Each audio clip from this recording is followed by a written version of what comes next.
एक आम लड़की, एक आम शख्स जिसने बहुत ज़्यादा स्ट्राइव किया। मैं अपने आप को बहुत कोई आला शख्सियत नहीं समझती। इसी सोसाइटी का एक हिस्सा, इसी सोसाइटी से ताल्लुक़ रखने वाली, यहीं बलूचिस्तान, यहीं कोयटा की एक लड़की जिसने हार्डशिप्स फेस की, स्पेशली अपने फादर के अनटाइमली दुनिया से चले जाने के बाद। जैसे उनकी टारगेट किलिंग हुई, उसके बाद मुझे लड़का बनना पड़ा, बेटों की तरह से अपनी माँ का साथ देना पड़ा। एक सेल्फ मेड इंसान, बग़ैर किसी सिफारिश के इस मुकाम तक आने वाली। और मुझे लगता है कि अल्लाह ताला ने मेरा साथ दिया तो मैं इस मुकाम पे हूँ। लोगों की दुआएं हैं जो मुझे यहाँ पे लेकर आई। एक आम शख्स मैं अपने आप को समझती हूँ। दिस इज कॉल, मैं यही कहूँगा कि कभी भी अपने आप को बढ़ा चढ़ा कर ना पेश करने वाले लोग। देखिए, अच्छे बुरे लोग हर जगह होते हैं। बहुत सारे लोग बहुत अच्छे हैं, बहुत सपोर्टिव हैं, बहुत कोऑपरेट कर रहे हैं। उनको जो इंस्ट्रक्शंस दी जा रही हैं वो उनके ऊपर अमल कर रहे हैं। घरों के अंदर अपने आप को क्वारंटीन किया हुआ है और उनके हम दिल से शुक्रगुजार भी हैं, इंतज़ामिया और हम सब लोग उनका थैंक्स कहते हैं। बाकी कुछ लोग हैं जो शरारती होते हैं, वो फितरतन शरारती होते हैं। उनके बारे में यही मैं कहूँगी कि जी, उनको कोरोना भी मजाक लग रहा है। उनको लग रहा है कि जी ये कोई इस तरह की डिज़ीज़ नहीं है और शायद हमारे साथ गेम की जा रही है। तो उनसे मैं ये कहूँगी कि देखें, चाइना आपके सामने है, इटली की क्या सिचुएशन है आपके सामने है। तो बजाय ये कि कल को हम रोते रहें इस चीज़ को लेके कि हमने एहतियात नहीं की, और अगर हम कुछ कर लेते एहतियात तो शायद हम बच जाते।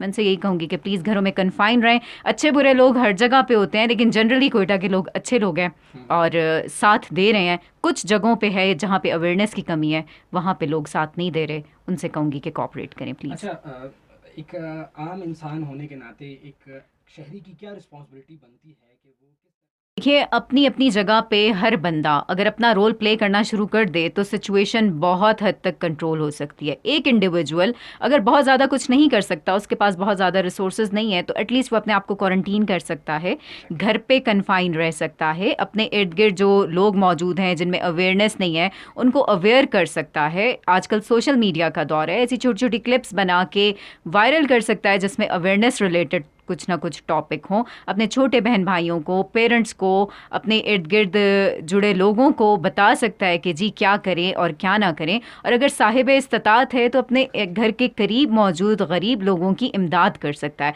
अगर हर बंदा इस तरीके से सोचना शुरू कर दे और थोड़ा थोड़ा रोल प्ले करना शुरू कर दे ना, अगर एक बंदा एक दूसरे इंसान को भी समझा ले तो पूरे कोयटा के लोग समझ जाएंगे।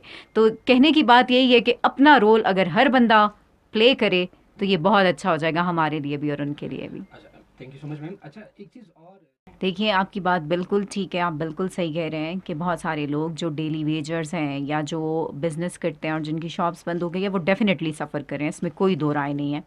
लेकिन देखें, बाज़ औक़ात इस तरह से होता है कि वक्ती तौर पे सफ़र करना बेहतर होता है, बजाय ये कि बंदा ज़िंदगी से हाथ धो बैठे और उसकी पूरी फैमिली पीछे सफ़र करती रहे। फॉर द टाइम बीइंग कुछ है मुश्किल हालात, लेकिन इसमें थोड़ा सब्र और तहम्मुल का मुज़ाहरा करें। बाकी ये कि गवर्नमेंट ने कुछ फ़ंड्स रिलीज़ किए हैं और हमने बाकायदा रेवेन्यू स्टाफ के ज़रिए और जो पोलियो वर्कर्स हैं उनके ज़रिए बाकायदा नंबरिंग करवाई है, लोगों की लिस्ट्स बनवाई हैं कि जो भी डिज़र्विंग लोग हैं उनको हम फैसिलिटेट कर सकें। देर होती है अक्सर जगहों पे, लेकिन अंधेर नहीं है। और जो मुखैर हजरात हैं वो भी कर रहे हैं ताउन। मैं उनसे भी कहूँगी कि प्लीज़, बजाय कि आप बाचा खान चौक के ऊपर आकर एक गाड़ी के अंदर राशन रख के एक जमघटा लगा लें अपने इर्द गिर्द, जिसमें जो पिक्चर्स तो चलें अपनी जगह ना, लेकिन जो एक जमघटा बना लेते हैं और वहाँ से तो कोरोना फैलने के चांसेस मज़ीद ज़्यादा हो जाते हैं। वो डिज़ीज़ इस तरह की है कि जब आप ज़्यादा इंटरेक्शन करते हैं, ज़्यादा करीब आते हैं एक दूसरे के लोगों के साथ मिलते हैं, तो ये डिज़ीज़ और ज़्यादा वायरल होती है। तो उनसे मैं ये कहूँगी कि आप जो है लोगों को घरों में जाके देखें। वो सफ़ेद पोश लोग जो भिखारियों की तरह रोडों पे नहीं आ सकते और जो मुखैर हजरात को देख के अपनी दुकानों से निकल के और रोडों से, और इवन नशई जो होते हैं वो भी निकल के आ जाते हैं कहीं ना कहीं से कि जी हमारी भी इमदाद करें। तो बेहतर ये कि जो वो सफ़ेद पोश तबका है जो किसी से कह नहीं सकता और बहुत ज़्यादा तंग है, उनकी मदद करें, घरों में जाके करें। ठीक है, बाज़ औक़ात ऐसा होता है कि बाकी लोगों को इंस्पायर करने के लिए आपको कुछ पिक्चर्स लगानी पड़ती हैं ताकि लोग जो हैं और लोग भी देख के सबक हासिल करें। लेकिन हाँ, लेकिन लोगों को डी वैल्यू ना करें। कोशिश करें अगर कोई पिक्चर लगाते भी हैं तो उनके फेसेस हाइड कर दें। एक तो वो भिखारी होता है ना जो रोड के ऊपर है, वो तो सबको पता है कि वो भीख मांग रहा है ना, तो मतलब उसको फ़र्क नहीं पड़ता अगर उसकी पिक्चर वायरल हो भी जाए, उसको शायद इतना प्रॉब्लम ना हो। लेकिन वो जो सफ़ेद पोश बंदा घर में बैठा है, अगर उसके दरवाजे की पिक्चर, उसके घर की पिक्चर कहीं पे आ जाती है या उसकी अपनी पिक्चर आ जाती है तो उसके लिए बड़ा एक कठिन मरहला होता है। तो मैं सबसे रिक्वेस्ट करूंगी कि प्लीज़ दें ज़रूर, लेकिन इंस्पायर भी करें लोगों को, लेकिन कुछ चीज़ों को हाइड भी करें। ओके जी, आप भी हमारे प्रोग्राम का हिस्सा बन सकते हैं। आप अपने मोबाइल के राइट मैसेज क्रिएट मैसेज में जाएं, अपना मैसेज CN88 लिखें, अपना मैसेज टाइप करें, अपना नाम लिखें और जिसको भी इस तरह की फीलिंग्स आ रही हैं, एक तो ये है कि हमारे लोग ना ज़्यादा साइकोलॉजिकली डिस्टर्ब हो गए हैं इस हवाले से। किसी को हल्की सी खांसी भी होती है तो वो समझते हैं जी जी जी, तो वो भागना शुरू हो जाते हैं डॉक्टर्स के पास। लेकिन अगर वाकई आपको इस तरह से फ़ील हो रहा है तो फातिमा जन्नत चेस्ट एंड जनरल हॉस्पिटल है, आप वहाँ पे कांटेक्ट कर सकते हैं। शेख जायद हॉस्पिटल है, वहाँ से रब्ता कर सकते हैं। वहाँ पे उनके पास टेस्ट किट्स वगैरह अवेलेबल हैं। और आएँ, अपना चेकअप करवाएं। इस चीज़ से मत घबराएं कि आपको क्वारंटीन कर लिया जाएगा या फिर आप घर वालों से अलग हो जाएंगे। ये आपके अपने फ़ायदे के लिए है, आपके घर वालों के फ़ायदे के लिए है, क्योंकि देखें अपनी जान की हिफाजत करना और अपने इर्द गिर्द मौजूद लोगों की जान की हिफाजत करना ये हमारा एक फ़र्ज़ है। वरना ये तो ख़ुदकुशी के ज़मरे में और कत्ल के ज़मरे में आता है कि अगर आप अपना ख्याल नहीं करते या अपने फैमिली मेम्बर्स का ख्याल नहीं करते। तो मैं सबसे यही कहूँगी कि प्लीज़ कोशिश करें कि अगर आपको इस तरह के सिम्टम्स अपने अंदर फ़ील हो रहे हैं तो डॉक्टर से कंसल्ट करें, फ़ौरन इन हॉस्पिटल्स में रब्ता करें और अपने आप चेकअप करवाएं। अच्छा, एक और चीज़ जो मैम बहुत ज़्यादा देखिए, जो सोशल मीडिया है ना, इसको आप पॉजिटिवली भी यूज़ कर सकते हैं, नेगेटिवली भी यूज़ कर सकते हैं। मैं आवाम से एक अपील करूंगी कि सोशल मीडिया जो है ना, उसके ऊपर आजकल हर बंदा मुफक्किर बना हुआ है। वो बंदा जिसको कुछ भी नहीं पता होता किसी भी हवाले से, वो बंदा भी अपने आप को बहुत बड़ा स्कॉलर समझ के कोई ना कोई न्यूज़ पेस्ट कर देता है। अब पिछले दिनों एक फ़ेक किसी ने न्यूज़ उड़ा दी थी, फॉर्म्स बना के वायरल करवा दिए थे कि जी राशन तकसीम हो रहा है, ये हो रहा है, वो हो रहा है। तो जम्मे गफ़ीर होता था एक हमारे ऑफिस के बाहर, और ये चीज़ बड़ी पिंचिंग होती है कि आप जी गरीबों के जज्बात से खेल रहे हैं। सिमिलरली आप किसी बंदे को उठा के टारगेट करना शुरू कर देते हैं उसकी पर्सनालिटी के ऊपर कि उसने फलां के साथ बदतमीजी कर ली, फलां के साथ, without any proof, without any evidence ना। तो इस तरह के लोगों से मैं ये कहूँगी कि प्लीज़ वेरीफाई ज़रूर कर लिया करें चीज़ों को। हर उड़ती हुई, हर उड़ती हुई ख़बर को सच ना समझ लिया करें, उस पर यकीन ना कर लिया करें। याद रखें ये बात कि हर सोशल मीडिया पे बैठा रहने वाला बंदा बहुत एजुकेटेड नहीं है, बहुत बड़ा स्कॉलर नहीं है, और जिनके ख़िलाफ़ हम एक्शन ले रहे हैं स्पेशली वो तो हमारे अगेंस्ट होंगे। जिनके हमने मनशियात के अड्डे तोड़े हैं, जिन गरां फरोशों के ख़िलाफ़ हम एक्शन ले रहे हैं, जिन ज़ख़ीरा अंदोज़ों को हम पकड़ रहे हैं, जिनकी शॉप्स सील कर रहे हैं, जो आवाम को तंग कर रहे हैं, उनके अगेंस्ट एक्शन ले रहे हैं। तो ये बात तो आपके पास 100% आपके माइंड्स के अंदर होनी चाहिए कि जी वो हमसे खुश नहीं होंगे और वो प्रोपेगेंडा करेंगे, और वो मेरे सामने खड़े हो के मुझे भी थ्रेट कर रहे होते हैं कि हम आपको बदनाम करेंगे, ये करेंगे, वो करेंगे। तो हर जो चीज़ है वो रियल नहीं होती। वेरीफाई कर लें। सुनी सुनाई बातों पे या सोशल मीडिया पे लिखी लिखाई बातों पे यकीन ना करें, वेरीफाई ज़रूर करें चीज़। देखिए, वो कहते हैं ना, जुल्म को देख के आंखें बंद करने वाला ख़ुद भी जालिम है। और अगर कोई इस तरह की फ़ेक न्यूज़ वगैरह किसी के हवाले से लगा रहा है, झूठा प्रोपेगेंडा कर रहा है, झूठे फॉर्म्स बना रहा है, झूठे ख़बरें फैला रहा है, तो वो भी जालिम है। और आप लोगों को, जो पढ़े लिखे लोग हैं और जो ज़ाती तौर पर इस तरह के लोगों को जानते हैं या इस तरह के ऑफिसर्स को जानते हैं या उनके प्रोजेक्ट्स को जानते हैं, उनसे मैं रिक्वेस्ट करूँगी कि प्लीज़ पॉजिटिविटी प्रमोट करें। क्योंकि बहुत सारे लोग ऐसे होते हैं जो हमसे डायरेक्ट नहीं मिले हुए होते हैं, उनको नहीं पता होता कि पॉलिसी मैटर्स क्या चल रहे हैं, उनको हमारी पर्सनालिटीज़ का अंदाज़ा नहीं होता। लेकिन बहुत सारे लोग ऐसे हैं जो हमसे ज़ाती तौर पर मिलते हैं, डेली बेसिस पे मिलते हैं, या फिर कभी कभी भी मिलते हैं तो बहुत अच्छे से मिलते हैं। तो वो उस चीज़ को पोर्ट्रे करें, उस नेगेटिविटी को ड्रॉप करें, और अगर कहीं पे फेक फॉर्म्स और इस तरह की चीज़ें मिल रही हैं तो बाकायदा उसको लाइमलाइट पर लेकर आएँ, ताकि हम उसके ख़िलाफ़ एक्शन ले सकें और लोगों को बता सकें कि जी इस तरह से नहीं है।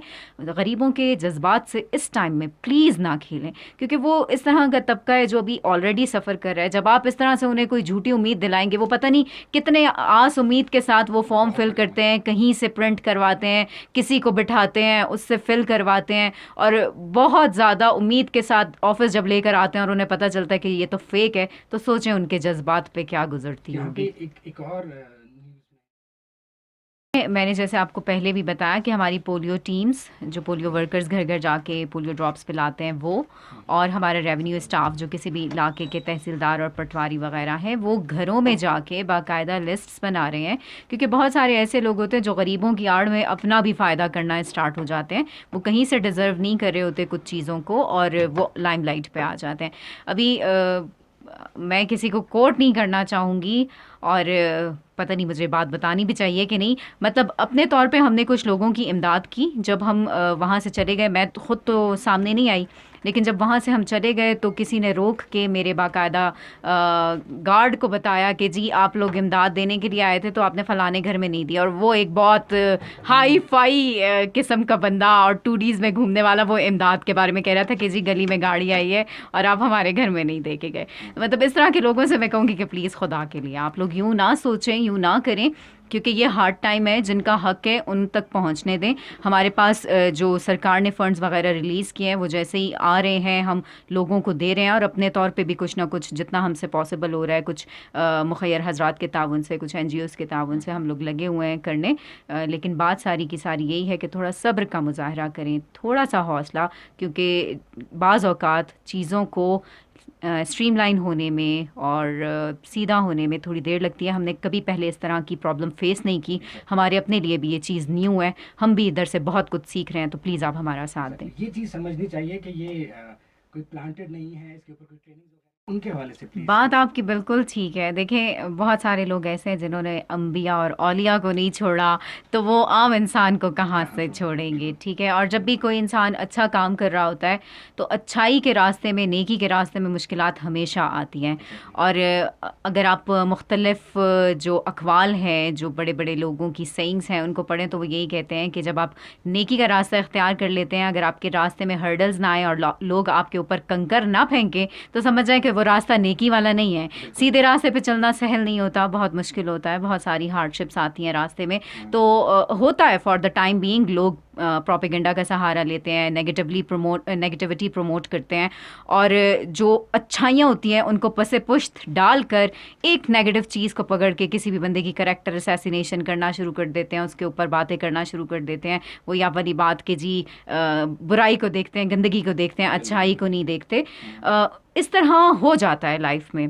लेकिन वही वाली बात, जो पॉजिटिव लोग हैं उस वक्त आपको उस मौके पे पता चलता है कि वो आपके एक्चुअल दोस्त हैं, जो लोग आपके पीछे खड़े होते हैं। बिल्कुल। तो मैं लोगों से कहूँगी कि अगर आपके ऊपर कोई इस तरह का वक्त आ जाए कि एक छोटी सी गलती की वजह से लोग आपके अगेंस्ट हो गए हैं, तो सब्र कीजिए, हौसला रखें। टाइम अपने आप को ख़त्म करने का गुर खुद जानता है। और ये जो झूठ होता है ना, ये जो प्रोपेगेंडा होता है, ये नेगेटिविटी होती है, इसकी लाइफ स्पेन बहुत छोटी होती है। फॉर द टाइम बीइंग वो लोग कामयाब हो जाते हैं, कितने दिन के लिए, 10 15 20 एक महीना ज़्यादा से ज़्यादा। उसके बाद जब हाँ हाँ, और जो सच्चाई होती है वो भले थोड़े अरसे बाद सही, लेकिन लोगों के सामने ज़रूर आती है। लोगों को पता चल जाता है कि जो किया गया था वो प्रोपेगेंडा था, और एक्चुअली ये बंदा इस तरह से नहीं है। थोड़ा सब्र का मुजाहरा, क्योंकि बहुत सारे लोग इस तरह के लोगों की बातों में आके पैनिक का शिकार हो जाते हैं, रिजाइंस पुट कर देते हैं या सुइसाइड कमिट कर देते हैं। बता दूं, मेरा ये सवाल पूछने का सबसे बड़ा मकसद यही था। बहुत सारी ऐसी स्टोरीज़ हैं। एक है, वो एक ऐसी लड़की की है जिसका मैं नाम सीक्रेट रखूंगी, क्योंकि बहुत सारे किस्से इस तरह के होते हैं जो पब्लिक नहीं करने चाहिए, लेकिन स्टोरी मैं बताऊंगी सबको। उसकी मदर मेरे पास आई। उसने कहीं अपनी पसंद की शादी की उस लड़की ने, और उसे अगवा करके ले जाया जा रहा था अफ़गानिस्तान। मतलब वो फेक एक मैरिज वाला सिस्टम था। उस लड़की को जब उसकी वालदा आई, वो मेरे पैरों में गिर गई और उन्होंने कहा कि मुझे मेरी बेटी दिलवा दे। मैं पशीन में पोस्टेड थी उस टाइम, और मैं अपने गार्ड समेत बग़ैर कुछ सोचे, बग़ैर कुछ समझे, उस माँ की फ़रियाद को लेके उस जगह पे पहुंची, और मैंने उस लड़की को रिकवर किया। किस तरीके से किया वो मुझे पता है, मतलब आई can not draw all the seen over here. लेकिन जब मैं वापस आई और जो उन मदर ने मुझे दुआएं दी, और आई वाज अमेज्ड टू सी कि उस वक्त पशीन वाले मेरे घर में मेरी अम्मी भी आके उसी टाइम बैठी हुई थी, और मेरी वालदा के सामने जो उन्होंने दुआएं दी, that was the moment which I can not forget. और एक लड़की को जिसकी ज़िंदगी बर्बाद होने जा रही थी, उसको रिकवर करना, that was really an amazing task. उसके अलावा एक और ख़ातून थी जिनका मर्डर किया गया था, उनके कातलों को मैंने पकड़ा, वो भी बहुत इमोशनल सीन था। मतलब there are so many things जिनको भी याद करे बंदा तो आंखों में आंसू आ जाते हैं। मतलब आई can not recall those things, लेकिन वो वाली चीज़ें ऐसी हैं जो उन्होंने दुआएं दी, जो दुआएं मैं आज तक अपने कानों के अंदर फील कर सकती हूँ उनकी इकोज़। तो वो बहुत ज़्यादा अच्छा फील करवाती हैं मुझे। Exactly, excellent ma'am. यही तो हमारे लिए मोटिवेशंस हैं कि हम इन चीज़ों को सुन के आगे बढ़ सकते हैं। ट्रैफिक का प्रॉब्लम बहुत ज़्यादा है आजकल, और एनसीपी गाड़ियाँ भी ज़्यादा हुई हुई हैं जो लोग अक्सर हाईलाइट करते रहते हैं। उस पर कस्टम एक्टिव हुआ हुआ है, बाकायदा उनकी रजिस्ट्रेशन का प्रोसेस जारी है। और ट्रैफिक के इशू को सॉल्व करने के लिए, चूँकि कोयटा की पॉपुलेशन कॉन्स्टेंटली बढ़ रही है, अभी वो इतना छोटा सा शहर नहीं रहा कि जिसमें कुछ लोग हों और उसको ईज़िली कंट्रोल किया जा सकते। बिल्कुल। अभी जो है रोड्स की एक्सपेंशन का काम जारी है। ये अभी सब्ज़ल रोड वाली साइड के ऊपर एक्सपेंशन हो रही है। इसी तरीके से मुख्तलिफ सरियाब रोड जो है वो भी हमने स्टार्ट कर दिया है, बाकायदा उसका अवार्ड हो चुका है। और इसी तरीके से एग्जैक्टली बिल्कुल वो कैमरास वगैरह लगाए जा रहे हैं ताकि लोगों को जो सिक्योरिटी थ्रेट्स हैं या फिर कोई एक्सीडेंट वगैरह हो जाता है या ब्लास्ट वगैरह हो जाते हैं वो कवर हो सके। क्योंकि इस तरह से अगर हर जगह कैमरे होंगे तो लोगों की मूवमेंट ज़रा कंट्रोल हो जाएगी। तो ये है कि चल रहा है। अब कुछ चीज़ें ऐसी होती हैं जिनमें हमारे जो सीनियर्स हैं या जो पॉलिसी मेकर्स हैं उस पे ज़्यादा अच्छे तरीके से बात कर सकते हैं, उसको बता सकते हैं। लेकिन जहाँ तक हमारा ताल्लुक है, हमें जो भी प्रोजेक्ट वगैरह असाइन किया जाता है उसके ऊपर हम एक्सपेंशन के लिए और इन चीज़ों के लिए काम कर रहे हैं। तो रोड्स एक्सपेंड हो रही हैं। बाकी इन्होंने कहा कि जी जो बड़े बड़े शॉपिंग मॉल्स हैं उनके लिए ऐसा है कि जो बन चुके हैं वो तो बन चुके हैं, उनको हम अंडू नहीं कर सकते। लेकिन जो अभी बन रहे हैं जिनको एनओसी दी जा रही है, तो मेट्रोपॉलिटन ने बाकायदा इस चीज़ को इंश्योर किया है कि वो अपनी पार्किंग स्पेस खुद बनाएं, बेसमेंट के ऊपर या छत के ऊपर या जैसे भी है, उनको पार्किंग एरिया अपना खुद बनाना है। अब एनओसी नहीं दी जाती ऐसी जगहों को जहाँ पे पार्किंग की अवेलेबिलिटी ना हो। और जब तक पार्किंग नहीं होगी, आपको पता है इस तरह के मसाइल हमें फेस करने पड़ते रहेंगे। बाकी ये है कि ठेले वगैरह वाले जो हैं या कार्ट्स जिनकी हैं, रेडी वाले जो साहिबान हैं, वो टेम्प्रेरी इंक्रोचमेंट में इन्वॉल्व होते हैं, उनको हम हटा देते हैं। बहुत सारी रोड जैसे अरबाब करम खान रोड वगैरह है, उनके ऊपर बाकायदा नंबर्स अलॉट किए गए हैं रेडी को। अब ज़ाहिर उन बेचारों को हमने रिस्क भी तो ख़राब नहीं करना ना, और जिसका पूरा घर एक रेडी के ऊपर चल रहा है उसकी रेडी हम तोड़ देंगे या सामान गिरा देंगे, क्योंकि मैं इस चीज़ के ऊपर बिलीव नहीं रखती। मैंने कभी किसी की रेडी नहीं उल्टाई और ना मैं इस तरह से सोचती हूँ, क्योंकि गरीब का दर्द एक महसूस होता है अंदर तक। तो हम मतलब उनको भगा तो देते हैं कि आप गलियों में चले जाएं, यहाँ वहाँ चले जाएं। उसके लिए भी हम प्रॉपर मैकेनिज्म बना रहे हैं। कुछ एरियाज़ ऐसे हैं जिनको वॉकिंग स्ट्रीट्स डिक्लेयर करने का प्रपोजल आया हुआ है, जिसके ऊपर जो है बाकायदा सिटिंग्स हो रही हैं, मीटिंग्स हो रही हैं, और इंशाल्लाह with the passage of time आप लोग इम्प्रूवमेंट फील करेंगे, क्योंकि गवर्नमेंट अच्छे स्टेप्स ले रही है इस हवाले से।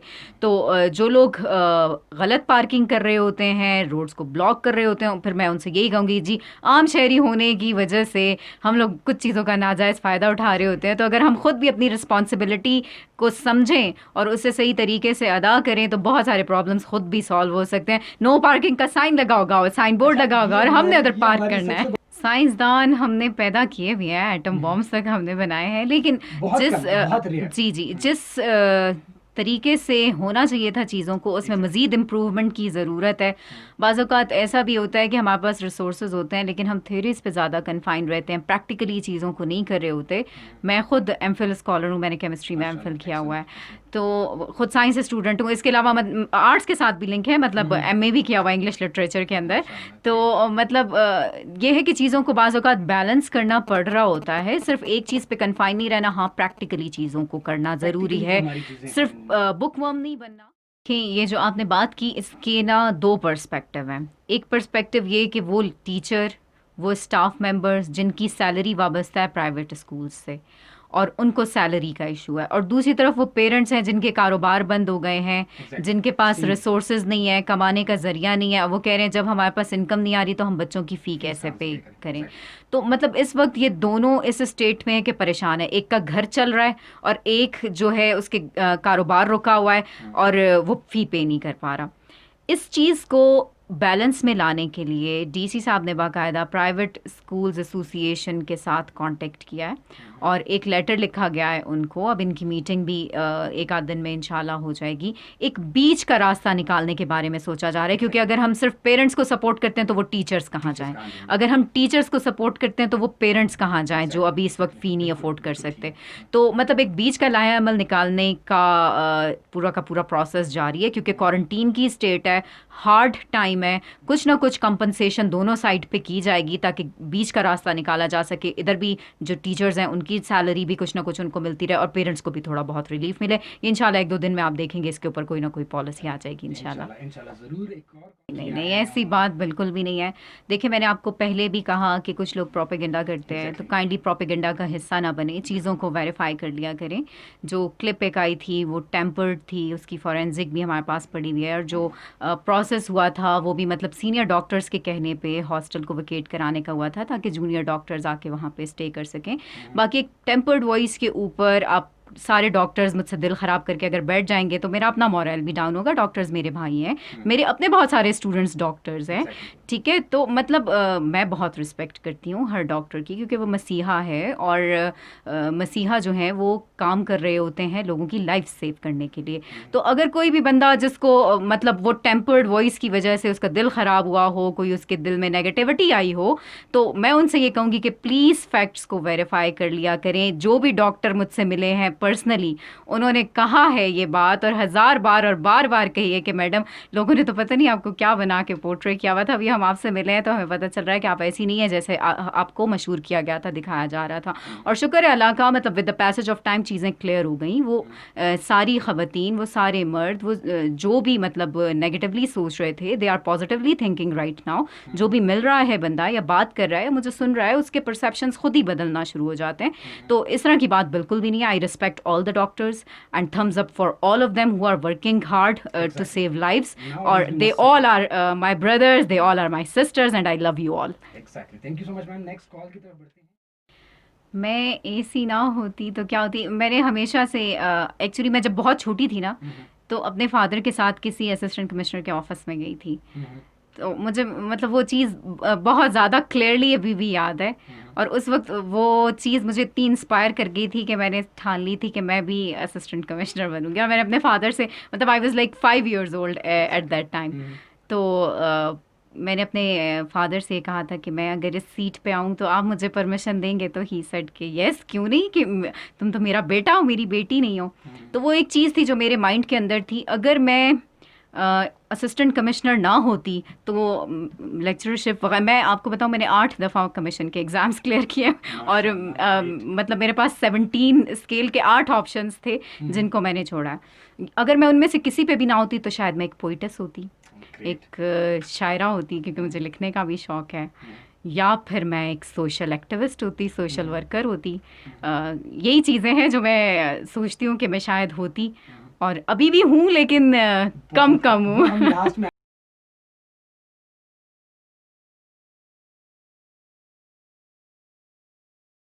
देखें, बहुत सारे लोगों की बहुत सारी इंस्पिरेशंस होती हैं, लेकिन मेरी एक इंस्पिरेशन, और मुझे लगता है शायद वही ताक़यामत मेरी इंस्पिरेशन रहे, he was my father, and I was way to attached with him.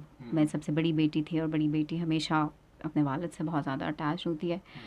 तो उनकी लाइफ से मैंने सेल्फलेसनेस सीखी। उन्होंने अपनी ज़िंदगी में जो किया दूसरों के लिए किया, अपने लिए कुछ नहीं किया।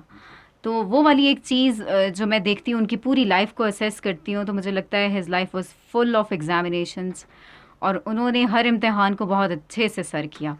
तो चूँकि he is my father, he is my ideal, और मैं उन्हीं की तरह बनना चाहती हूँ, उन्हीं के नक्शे कदम पे चलना चाहती हूँ। He is the one who has inspired me a lot. अपनी जान दे दी, लेकिन वो सच के और हक के रास्ते से हटे नहीं। तो I want to be like him.